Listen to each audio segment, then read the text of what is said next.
monde, j'espère que vous allez bien. Alors la bonne nouvelle de la semaine et qui doit vous redonner le sourire à fond, c'est tout simplement que vous pouvez revenir au club. Donc bien sûr l'enseignement ne sera pas le même puisque je n'ai pas le droit d'enseigner, mais on va quand même pouvoir monter à cheval et vous allez travailler encore plus.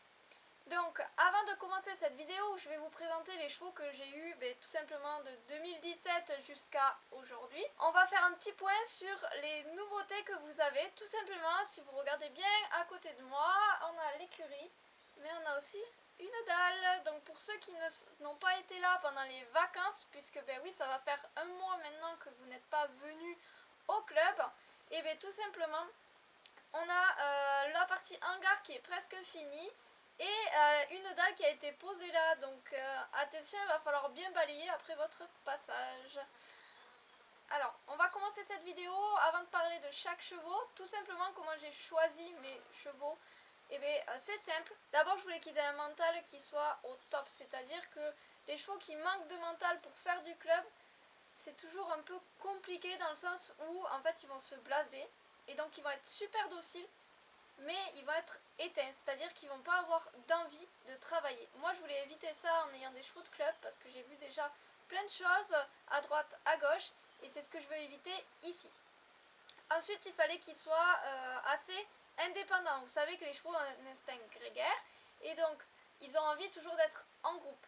Et il y en a qui ont cet instinct beaucoup plus que d'autres. Par exemple Voyou, il est très grégaire, alors qu'on va prendre par exemple Erebor qui peut aller en concours toute seule et qui ne s'inquiétera pas d'être seule. Donc on avait ce deuxième point là, ce qui permettait tout simplement de pouvoir aller en balade tout seul, puisque je vous rappelle qu'au tout début je faisais des demi-pensions sur les chevaux et donc ils devaient pouvoir aller à l'extérieur en balade avec leur cavalier. Enfin la dernière chose que je cherchais, c'est des chevaux bien sûr qui soient gentils, on est d'accord, ce sont des gros animaux, il faut qu'ils puissent déjà nous respecter et qu'ils aient envie d'être avec nous, qu'ils soient gentils envers l'homme. Donc ça c'était mon troisième critère, et avec tout ça j'ai choisi du coup mes chevaux. Le premier cheval de cette vidéo c'est tout simplement Paloma. Alors Paloma, je ne l'ai pas acheté, je l'ai adopté dans une association de chevaux, donc de chevaux maltraités. Il faut savoir que Paloma elle a un super caractère, un mental d'acier. Mais elle s'est fait peur, enfin l'homme lui a fait peur et lui a fait quelque chose de vraiment ignoble dans son passé. Donc je ne vais pas vous le raconter dans cette vidéo là parce que ça prendrait énormément de temps et puis finalement le passé de Paloma il vaut mieux l'oublier et elle cherche à l'oublier. Mais du coup ça fait que j'ai eu une jument au début, je ne pouvais pas l'amener ici, c'est-à-dire qu'on traversait devant l'écurie. Elle était super stressée, tout ce qu'on faisait ça lui procurait en fait un énorme stress, et le seul endroit où elle était bien c'était dans la carrière. Donc on a pu petit à petit en fait en mettant en place des choses agréables dans la carrière, mais faire en sorte qu'ici elle trouve ça agréable. Ça a été un travail du coup sur le long terme, sachant qu'elle était déjà débourrée. J'ai refait un débourrage derrière pour vraiment lui apporter du zen en fait, quelque chose qui soit facile et de la décontraction tout simplement dans le travail. Aujourd'hui, vous la connaissez, c'est une jument qui est vraiment topissime, qui est plutôt pour les cavaliers qui sont expérimentés, et le seul souci de Paloma, on va dire, c'est que dès que vous tirez sur les rênes, enfin sur sa bouche, elle prend un petit peu peur et elle accélère. C'est ce qui lui reste en fait de sa vie précédente. Donc du coup c'est encore du travail à faire, mais voilà, sur le cross elle a prouvé que c'était une vraie guerrière, elle ne regarde rien, même les obstacles elle adore sauter. Il y a encore beaucoup de travail à faire sur elle, mais voilà, c'est une jument que j'apprécie énormément à regarder travailler. J'aimerais qu'elle travaille encore plus dans la décontraction, mais ça va venir. Voilà, je vais pas dire plus sur elle, voilà, vous avez compris que c'est une jument que j'aime beaucoup. À savoir du coup que quand je suis allée dans l'association, juste ce n'était pas elle que je voulais acheter. J'y allais pour une autre jument qui avait un peu le même âge que Paloma, mais qui était déjà bien dressée, bien dans sa tête, qui sautait, etc. etc. Et le temps que je puisse aller voir cette jument là, finalement elle avait déjà été adoptée. Et donc j'ai regardé plein de chevaux, je me suis dit bon, il y a plein de chevaux à voir. Et je suis tombée sur Paloma et ce qui m'a fait du coup dire que je voulais la prendre, c'est tout simplement qu'elle avait un regard d'une gentillesse extrême, malgré le fait qu'elle soit super stressée. On voyait qu'elle avait, c'était une jument en or qui voulait vraiment pas de mal à l'homme. Ensuite, on va passer à Showgirl. Donc Showgirl, elle est arrivée quelques mois après Paloma. C'était en 2017, l'été 2017. Donc Paloma est arrivée en mai. Et Showgirl, je l'ai eu en juillet, quelque chose comme ça. Donc c'est la première Shetland que j'ai achetée. Alors, à la base, je l'ai achetée pour ma fille, pour Léna. C'était la ponette de Léna. Et en fait, je me suis dit, il faut quand même la faire travailler. Et avec elle, je vais pouvoir faire de l'initiation sur poney. Et donc j'accueillais du coup à partir de septembre des cavaliers pour des balades en main, pour des jeux dans la carrière où je tenais le poney, voilà, faire du baby poney comme je fais aujourd'hui. J'ai gardé ce principe-là, sauf que du coup c'est ça qui m'a permis, on va dire, c'est le fait d'avoir eu Showgirl qui m'a permis d'établir mon programme Shetland, mon programme baby. Donc depuis, j'ai une cavalière qui l'a suivie depuis ses débuts puisqu'elle est arrivée en toute première. Je ne dirai pas son prénom puisque je ne sais pas si j'ai le droit de la citer. Mais voilà, elle a été depuis le début, c'est la première à avoir monté Showgirl et aujourd'hui on a fait énormément de progrès, elle la monte toujours bien sûr. Et Showgirl du coup c'est une ponette que j'ai achetée déjà parce qu'elle était plein papier. Donc de bonnes origines, je voulais faire un petit élevage de Shetland, là, vous savez que j'ai quand même commencé par de l'élevage et du coup faire quelques poulets en attendant que Léna soit prête de la monter. Finalement elle n'avait pas pris et du coup j'avais cette petite activité, on va dire entre guillemets de baby où voilà, ça me permettait quand même de voir le potentiel de cette activité, voir que ça marchait et finalement là aujourd'hui elle fait toujours du club et quand elle sera un peu plus âgée je l'enlèverai pour faire des poulains. Il faut savoir qu'elle a déjà eu 2 poulains, 2 très beaux poulains. D'ailleurs, j'ai eu récemment, enfin l'an dernier, j'ai eu des nouvelles de sa vraie propriétaire. À savoir que du coup, j'ai eu une petite mésaventure. À un moment, j'ai failli perdre Showgirl. Enfin, j'ai eu peur de la perdre puisqu'il y a eu, on va dire, un malentendu avec celle qui m'a vendu Showgirl et la propriétaire réelle de Showgirl. Voilà, mais heureusement, voilà, la personne, la vraie propriétaire est quand même de bonne foi, très gentil et du coup voilà, tout s'est bien fini finalement. Mais c'est vrai que sur le coup j'ai eu un petit peu d'appréhension. Les deux Vivi, à savoir que Vivi je ne l'ai pas acheté pour moi mais je l'ai acheté pour ma mère. C'est-à-dire que ma mère cherchait un poney et donc voilà, on est tombé par hasard sur Vivi, sachant que c'était pas mon premier choix pour elle. Je voulais un autre poney mais qui finalement a été retiré de la vente. Et donc on est allé voir Vivi puisque Nancy m'a dit que son éleveur en vendait, donc c'est comme ça que je l'ai trouvé. Je suis allée donc la voir, on l'a essayé, voilà, c'était une jument vraiment très bien dans sa tête, mais qui était extrêmement obèse. Donc l'obésité chez un cheval ça peut être mortel. Donc on a fait une visite d'achat assez poussée dans le sens où j'ai demandé des prises de sang en plus pour éviter d'avoir le problème qu'a eu Blossom tout simplement. Finalement, on a eu quelque chose de positif, on l'a pris et ensuite on a dû vraiment la travailler pour qu'elle perde son poids. Voilà, puisque en gros les chevaux peuvent avoir des problèmes comme des fourbures qui peuvent aller jusqu'à la mort. Ils peuvent aussi avoir des problèmes de tendons qui se fragilisent puisqu'ils ont trop de poids, mais aussi des problèmes naviculaires avec l'os naviculaire du coup qui se fracture ou autre, et là on a vraiment un cheval qui peut plus faire grand chose au niveau du travail et ce serait vraiment embêtant pour nous puisque Vivi travaille quand même régulièrement. Donc pendant 2 mois on l'a remise, on va dire on lui a fait vraiment de l'exercice pour faire perdre le poids. Donc c'est Océane à l'époque qui s'en est chargée et ensuite elle a pris en demi-pension pendant 1 an et demi. Et du coup, elle a vraiment fait travailler et progresser Vivi vraiment très bien. On est arrivé à faire des épaules en dents, faire plein de choses. Et ensuite, du coup, on a pu la mettre de plus en plus à d'autres cavaliers puisqu'elle était enfin apte et aussi elle avait un poids qui lui permettait tout simplement de pouvoir travailler.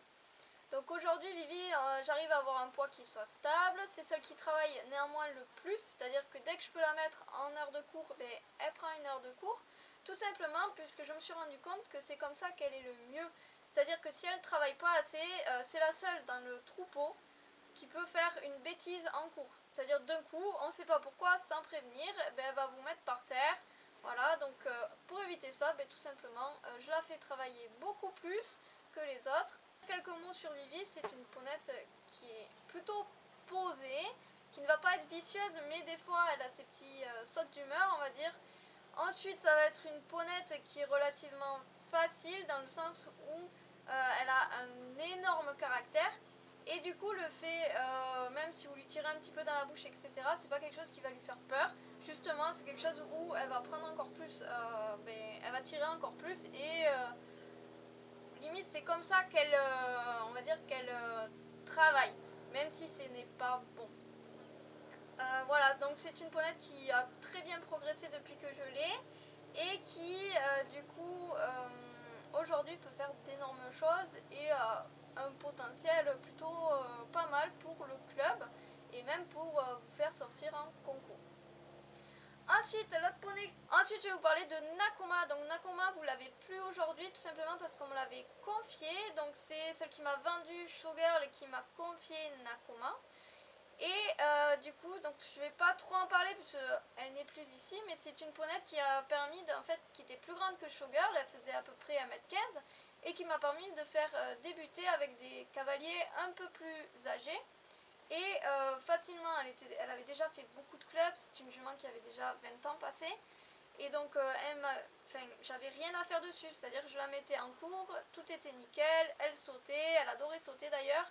Voilà, le seul truc que j'ai dû faire, c'est tout simplement lui faire perdre un peu de poids parce qu'elle était un peu ronde quand elle arrivait, mais c'était pas au point de Vivi. Voilà, elle est restée 1 an avec nous et ensuite elle est partie. Ensuite, j'ai eu en juin 2018 Domino, je suis allée l'acheter tout simplement parce que c'était un poney que j'ai trouvé donc sur Facebook. C'est sa vendeuse qui me l'a proposé tout simplement, et je cherchais du coup un poney comme Nakoma parce que je trouvais ça super pratique d'avoir un poney taille B, donc entre 1m10 et 1m25, pour faire une transition déjà du Shetland au poney un peu plus grand et éviter du coup que les Shetland aussi aient des cavaliers un peu trop lourds, un peu trop grands, puisque maintenant voilà, vous avez tendance, les gens ont tendance à être un peu plus grands qu'avant. Donc Domino, je suis allée l'essayer, j'avais déjà le van quand je suis allée l'essayer et je l'ai pris directement, tout simplement parce que c'était un poney que j'ai vraiment apprécié quand je suis allée l'essayer. Il était super sympa et aujourd'hui vous avez toujours le même poney dans le sens où il est super sympa, il fait ce que vous voulez, chose qu'il ne faisait pas avant, enfin qu'il n'aimait pas faire avant, c'était sauter. Maintenant ici il adore sauter, puisque tout simplement il a pris de la condition physique et c'est devenu simple pour lui de sauter. Et voilà, c'est un poney avec énormément de caractère, qui est très joueur. Et moi c'est un des poneys que j'apprécie le plus, tout simplement parce qu'il a un potentiel énorme. C'est un poney aussi qui travaille très bien, qui se place, qui va faire attention à son dos. Et du coup c'est vraiment un Domino, ça va pouvoir être votre futur compagnon de concours. Mais pour les plus jeunes ou autres, il va pouvoir faire découvrir les premiers concours d'obstacles. Il va pouvoir aussi faire des concours de dressage. Il va même pouvoir faire du complet. Ça va être vraiment un poney qui va être extra pour vous. Et voilà, moi je l'adore. Donc cette année, pour dire, je voulais moi-même le sortir en concours. Finalement, j'ai Sophie qui s'est proposée. Et ça va super bien, ça le fait super bien. Ensuite, je vais vous parler de Chico. Donc Chico, il est arrivé en décembre 2018. Donc Chico, tout simplement, je l'ai acheté pour mettre 2 cavaliers en plus dans les babies. C'est-à-dire que avec Domino et Nakoma, je pouvais faire du baby, mais ils étaient déjà un peu grands, un peu plus forts. Et donc pour faire voilà, les tout petits, c'était un petit peu gênant. Et donc je me suis dit, il me faut un autre Shetland. Et en fait, une amie à moi qui tenait un club, puisqu'aujourd'hui elle a fermé, vendait tout simplement Chico, et je suis allée l'essayer avec Léna, et je l'ai pris de suite parce que tout simplement c'est un poney qui est tout simplement super avec les gamins, qui n'a aucun, on va dire, problème dans la carrière, qui écoute toujours, je peux mettre un cavalier dessus, je sais que rien ne lui arrivera. C'est un poney qui est extrêmement gentil. Voilà, je l'aime beaucoup dans le sens où ça a été quand même pendant longtemps le chat le mieux dressé et le plus facile pour vous. Aujourd'hui, les premiers cavaliers qui font leur cours, j'essaie pour les plus jeunes de mettre Chico parce que voilà, je mets les poneys devant et Chico va se mettre derrière et va faire tout comme les autres sans problème. Voilà, donc c'est un super poney, donc même voilà, c'est celui que monte toujours Léna finalement aujourd'hui puisque c'est plus facile pour elle comparé à Showgirl qui va toujours me suivre à moi. Avec Chico, voilà, elle est un peu la reine, hop, ça part et il fait son petit tour tranquille. Voilà, et ça en est devenu son poney chouchou, donc bien sûr je suis obligée de m'en occuper pareil que les autres, mais des fois il y a des petites intentions en plus sur Chico puisque Léna demande à ce que ce soit fait. Enfin, le dernier poney, c'est tout simplement Aloha que j'ai eu du coup cet été, donc en août 2020, je suis allée la chercher. Je l'ai pris dans le même club où j'ai acheté tout simplement Chico. Donc quand je suis allée la voir, c'était à la fin du confinement, c'était en juin, j'ai pu aller la voir en juin. Pareil, j'avais pris Léna au cas où que je puisse tout simplement mettre Léna dessus. Finalement, je l'ai vue directement en cours, donc ça m'a beaucoup plu dans le sens où je l'ai vue se faire préparer par les cavaliers, je l'ai vue dans le cours et elle était vraiment bien, elle avançait. Le petit garçon qui l'a monté faisait plein de bêtises dessus et elle restait bien droite dans ses bottes, donc j'ai vraiment apprécié ça. Et il faut pas le cacher, je l'ai trouvée très belle, voilà, donc c'était la ponette que je trouvais la plus belle de toutes, donc je trouve c'est important aussi d'avoir un petit truc qui est en plus qui fait qu'on va pencher pour lui et pas un autre, voilà, donc ça a été le cas de Aloha. En plus, je voulais, pour les Shetland, je vais pas vous cacher, je voulais une jument, tout simplement parce que je me suis dit, comme ça, en fait, je vais faire naître mes propres Shetland plus tard.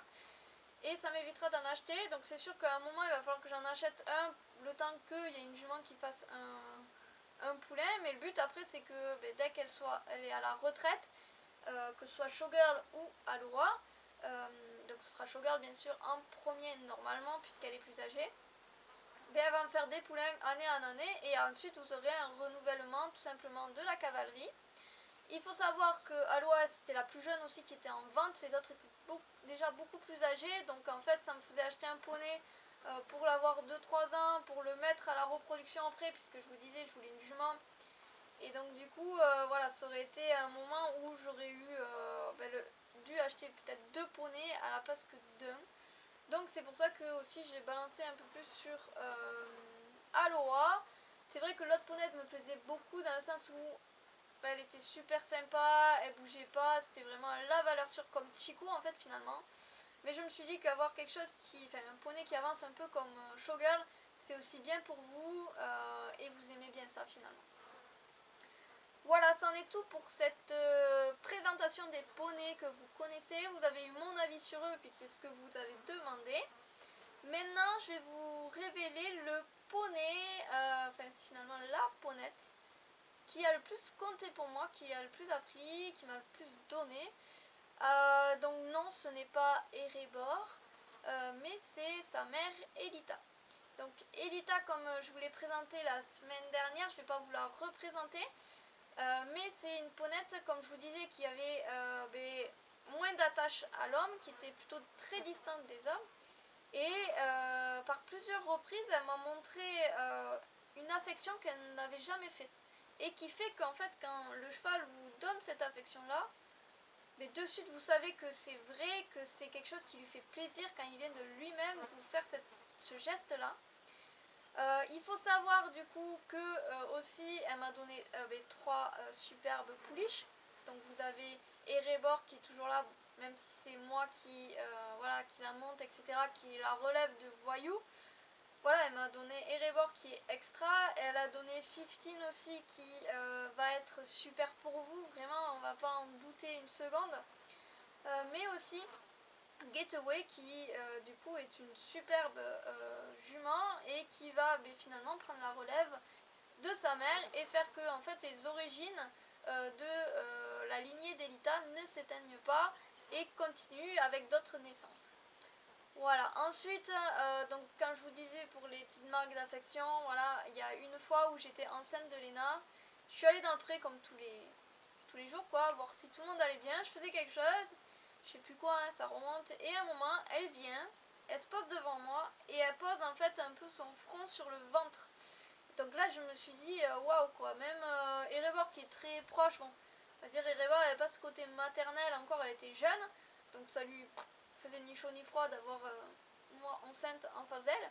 Mais Elita, peut-être c'est le fait qu'elle avait déjà peut-être coulé, donc peut-être c'était un deuil pour elle, puisque elle avait perdu son poulain à ce moment-là, puis c'était à peu près à ce moment-là, hein, j'étais prête à accoucher, quoi.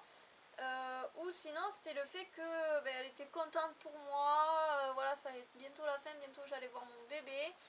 Voilà, elle m'a pris un peu comme une mère qui prend sa fille, qui lui explique que voilà, tout va aller et que voilà, le plus dur reste à venir, mais que tout va être super, quoi, finalement. Donc ça, c'est la première marque d'attention qu'elle m'a faite et qui m'a vraiment réchauffé le cœur, elle me fait extrêmement plaisir. Et ensuite, l'autre énorme moment que j'ai eu avec elle, c'est tout simplement le 25 décembre 2018, donc le jour de sa mort. Tout simplement, comme d'habitude, je la mettais dans le box la nuit puisqu'elle avait ce problème d'œdème. Voilà, elle tenait plus très bien parce qu'elle s'était fauchée un moment dans le box et elle s'était fait extrêmement mal à ce moment-là. Et donc, je m'en occupais extrêmement avec précaution, etc. Et tous les jours, en fait, je la sortais du box et elle passait la journée au pré, mais elle avait un tout petit parc loin des autres parce que je pouvais pas la mettre à côté, je pouvais pas la mettre avec les autres par peur qu'il l'embête. Et en fait, dans ce pré, c'était à l'angle à côté du pré, là où il y a le puits et où vous avez le chemin qui donne l'accès jusqu'à chez mes parents. Et en fait, il y a un petit couloir là que j'avais laissé exprès pour pouvoir enlever les branches d'arbres, tendre sous la clôture, etc. Et ce petit endroit, en fait, je ne l'ai jamais fermé, elle n'est jamais sortie. Donc pourquoi le fermer, vous me direz-vous? Et en fait, comme tous les matins, hop, je vais nourrir, je la mets dans son petit pré, elle broute, elle fait sa vie tranquille, tout va bien. Je reviens chez moi et à un moment, j'entends les chiens aboyer, les chevaux avoir peur, partir dans tous les sens.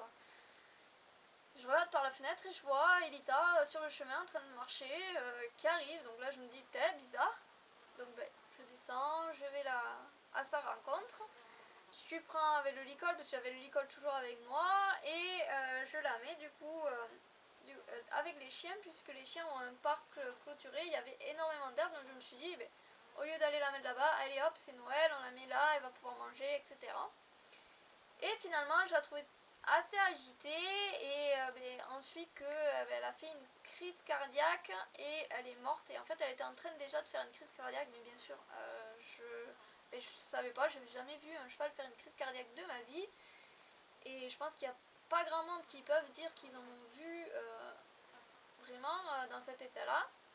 Et la seule chose que je me souviens, c'est qu'elle allait violemment se mordre l'antérieur gauche. Donc ça aurait pu être un petit peu des mouches, il faisait pas encore très froid, des mouches plates, etc. Bref, voilà, c'était quelque chose comme ça. Et en fait, j'en ai déduit qu'avant de mourir, elle se sentait partir. Elle avait voulu venir juste dire au revoir, quoi.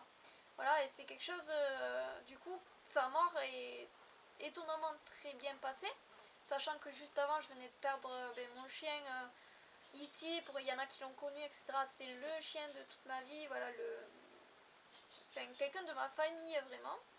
Et elle, 2 mois après, voilà, elle s'éteint, et en fait, voilà, ça s'est très bien passé, je n'ai pas pleuré, je l'ai super bien pris parce qu'il y a eu ce moment-là où elle est venue et finalement j'ai été avec elle jusqu'au bout elle est venue me dire au revoir, quoi. Et sûrement merci puisque sa vie avait bien changé depuis. Voilà, donc vous savez maintenant que c'est Elita, la jument, qui me restera le plus gravée en ma mémoire. Je pense même quand j'aurai Alzheimer à 100 ans, que vous serez là en train de me dire coucou, tu te rappelles, tu nous as fait des cours d'équitation, je me souviendrai peut-être d'Elita encore. Voilà. Et voilà, c'est une jument qui m'a extrêmement énormément appris sur toute la gestion et tout, qui me disait oh là il nous manque du foin, oh là il nous manque à manger, ou non il n'y a pas besoin. Non. Voilà. Donc je vais finir cette vidéo là, en tout cas j'espère qu'elle vous a plu comme la première. En tout cas, je vous dis à très bientôt, puisqu'on se revoit la semaine prochaine.